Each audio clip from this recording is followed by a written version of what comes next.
नमस्कार मंडळी. आपण कधी ना कधी मंदिरात तर नक्की जातो. पण तुम्ही कधी ऐका, मंदिरात जाताना मी सांगितलेल्या 5 गोष्टी नक्की लक्षात ठेवा.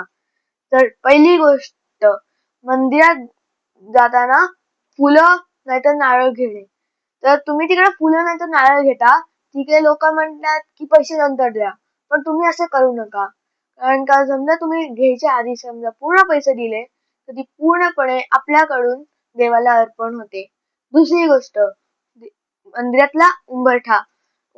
कधी पण मंदिराच्या आत शिरताना खालती उंबरठ्याला स्पर्श न करता वरती चौकटीला करा. कारण का वरती गणपती बाप्पा असतात आणि खालती राक्षस असतो. तिसरी गोष्ट, मंदिरातला घंटा. मंदिरातील घंटा वाजवल्यानंतर लगेच पुढे जाऊ नका. त्या व्हायब्रेशनचा अनुभव घ्या. त्या व्हायब्रेशन्स मध्ये मन एकाग्र होतं आणि पॉझिटिव्हिटी येते. चौथी गोष्ट, मंदिरातून आल्यावर पाय धुणे. कधी पण मंदिरातून आल्यावर लगेच पाय धुवू नका. कारण का मंदिरातून आलेली सकारात्मक ऊर्जा जास्ती वेळ टिकून राहते. आणि पाचवी गोष्ट म्हणजे कधी पण चप्पल प्रवेशद्वाराच्या समोर काढू नका. कारण का ती ओलांडून गेल्यावर ते अशुद्ध मानले जाते. ती अशा जागी ठेवा की ती वाटेत नाही येणार.